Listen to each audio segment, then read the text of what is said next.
Atheist Vet finds faith. The call came just before sunset, when the sky burned orange over the wide Texas plains. Dr. Elena Ruiz had just finished washing her hands at the small clinic sink when her phone buzzed. Another emergency. Another animal in distress. Another reminder, at least to her, that life was fragile, random, and ruled by biology, not by anything divine. Elena speaking. A rough, worried voice answered. "Doc, I need you out here quick. My horse, he spooked bad, ran into the fence. His leg, it ain't right." She closed her eyes briefly, already picturing the injury. "Fracture, most likely. I'm on my way. Keep him still if you can." As she grabbed her bag and headed out, the familiar heaviness settled in her chest, not fear, but something colder.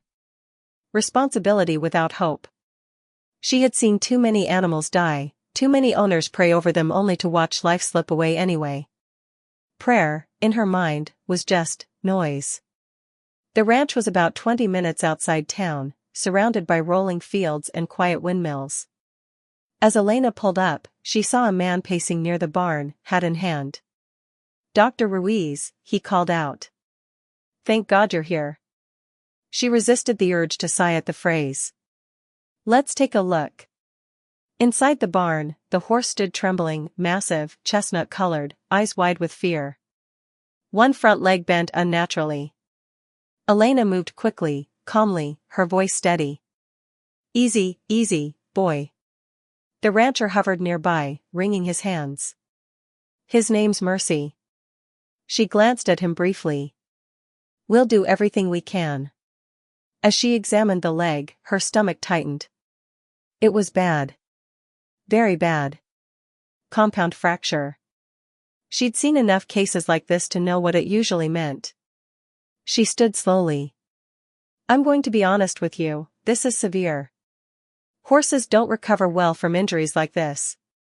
The man swallowed hard. "You mean?" She nodded slightly. "We may need to consider putting him down.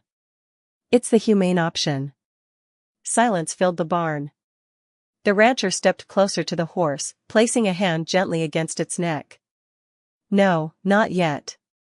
Elena crossed her arms. She had heard this before: denial, bargaining, desperation. "I understand this is hard, but prolonging suffering." "I ain't talking about denying reality," the man interrupted softly. "I'm talking about giving God a chance." There it was again. God. She felt a flicker of irritation. "With respect, sir, broken bones don't heal because of prayer." He looked at her, not angry, not defensive. Just steady. "Maybe not. But I've seen things I can't explain any other way." She shook her head slightly. "What you've seen has explanations. Medicine, timing, luck. Or mercy," he said quietly. The name of the horse hung in the air. Elena exhaled slowly. "Look, I'll stabilize the leg for now. But we need to be realistic." He nodded. "Do what you can. That's all I ask." Hours passed as she worked, setting the leg as best as possible, wrapping it carefully, administering medication. The horse calmed under her touch, though every movement caused visible pain. When she finally stepped back, exhaustion weighed on her shoulders. "That's all I can do tonight," she said. "We'll need to monitor him closely." The rancher nodded, then did something unexpected. He knelt. Right there in the straw-covered barn floor, beside the injured horse. Elena stiffened. "What are you doing?" He bowed his head. "Talking to my Lord." She almost protested, but something in his quiet sincerity stopped her. "Father," he began softly, "you see Mercy. You know his pain. You gave him life, and you care more for him than we ever could. I'm asking you, if it's your will, heal him. Not for me, but so your goodness can be seen." Elena shifted uncomfortably. This felt intrusive. Irrational. Yet she didn't leave. "Give wisdom to the doctor here," he continued, "and peace to us both." Peace. That word lingered longer than she expected. When he finished, he stood slowly. "Thank you for staying, document." She cleared her throat. "I didn't do anything." He gave a small smile. "You showed up. That matters."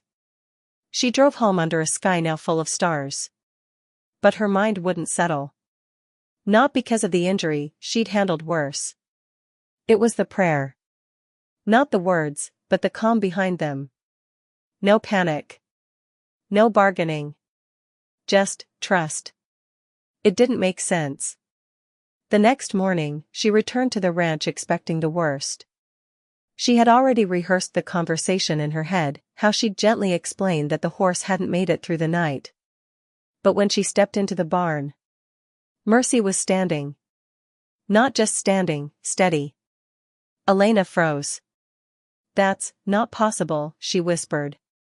She rushed forward, examining the leg. The swelling had reduced dramatically. The alignment, still fragile, looked improved. Her pulse quickened. Did anyone adjust the splint?" The rancher shook his head. "No, ma'am." She touched the horse's leg carefully. The animal barely flinched. This wasn't normal. This wasn't even unlikely. This was wrong. Her mind raced through explanations, misdiagnosis, spontaneous stabilization, adrenaline effects. But none of them fit. "How?" she murmured. The rancher simply said, "I told you. I've seen things." She straightened, her voice sharper than intended. "There has to be a medical explanation." "Maybe," he said gently. "But does it bother you that there might not be?" She opened her mouth to respond, but nothing came out. Because it did bother her. Deeply. Over the next few days, she returned again and again. And each time, Mercy improved. Faster than any case she had ever studied. Faster than science could comfortably explain. And each time, the rancher greeted her with the same calm kindness, and the same quiet faith. One afternoon, as the sun dipped low again, she found herself asking the question she had been avoiding. "Why are you so sure?" she said. "About God. About all of this." He leaned against the fence, thinking for a moment. "Because I was once where you are." She frowned. "You?" "Oh yeah," he chuckled softly. "Didn't believe in anything I couldn't see. Thought faith was for people who needed comfort." "And what changed?" He looked out over the field. "I met Jesus." She crossed her arms. "People say that. What does it even mean?" "It means I realized I wasn't in control. That life wasn't random. That there was a creator who knew me, and still wanted me." She shook her head. "There's no proof." He smiled slightly. "You're a veterinarian, right?" "Of course. You've studied life. Bones, muscles, systems, all working together. You ever look at it and think, this just happened by accident?" She hesitated. Because if she was honest, she had wondered. "I think," he continued, "you already see more than you're willing to admit." That night, Elena sat alone in her apartment. No books. No distractions. Just silence.